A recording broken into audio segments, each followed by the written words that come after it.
नमस्कार, आप देख रहे हैं न्यूज टॉप 9। आपके साथ मैं हूं करुणा शंकर शर्मा। संसद में कृषि कानून वापसी के बाद भी हंगामा आखिर क्यों? विपक्ष के सवालों पर पीएम मोदी का जवाब क्या है? राहुल गांधी और अखिलेश यादव ने सरकार पर क्या आरोप लगाए हैं? अनुशासनहीनता मामले में 12 सांसदों के निलंबन पर क्यों विपक्ष भड़क गया?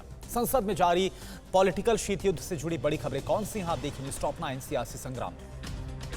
कृषि कानून वापसी बिल आज संसद के दोनों सदनों में ध्वनि मत से पास हो गया।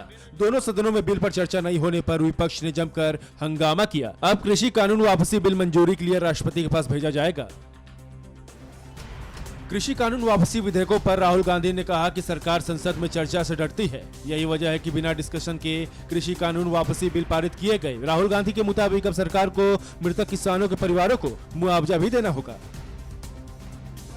कृषि कानून वापसी बिल पर चर्चा नहीं होने पर कांग्रेस सांसद अधीर रंजन चौधरी ने कहा कि सदन में नियमों की धज्जियां उड़ाई गई। उन्होंने सरकार पर तानाशाही का आरोप लगाया तो राज्यसभा में मल्लिकार्जुन खड़गे ने कहा कि सरकार को 1 साल बाद कानून वापसी की याद आई।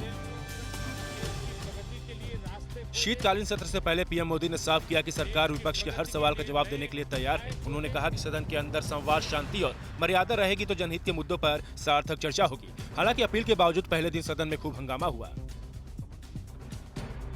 कृषि कानूनों की वापसी पर अखिलेश यादव ने कहा कि सरकार को एमएसपी पर भी किसानों की बात सुननी पड़ेगी। उन्होंने मृतक किसानों के परिजनों को मुआवजा देने की बात भी दोहराई और कहा कि योगी नहीं, योग्य सरकार चुनेगी यूपी की जनता।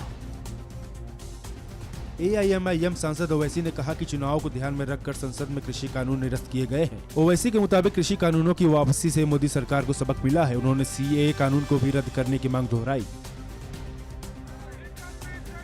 सदन के बाहर भी कांग्रेस ने केंद्र सरकार के खिलाफ हल्ला बोला। किसानों के मुद्दे पर गांधी प्रतिमा के सामने कांग्रेस सांसदों ने सरकार के खिलाफ नारेबाजी की तो किसानों के मुद्दे पर टीएमसी सांसद ने कांग्रेस से अलग प्रोटेस्ट किया। अनुशासनहीनता के चलते राज्यसभा के 12 सांसदों को शीतकालीन सत्र से निलंबित कर दिया गया।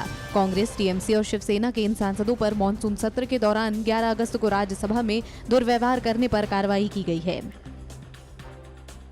राज्यसभा में 12 सांसदों के निलंबन को विपक्ष ने नियमों के खिलाफ बताया है। निलंबित सांसदों में शामिल प्रियंका चतुर्वेदी ने कहा कि ये लोकतंत्र और संविधान की हत्या है, तो टीएमसी और आरजेडी ने कहा कि गैर कानूनी फैसला वापस नहीं लिया गया तो विपक्ष बायकॉट करेगा। न्यूज टॉप 9 रोज सुबह 7 बजे और शाम 7 बजे सिर्फ TV9 भारतवर्ष पर।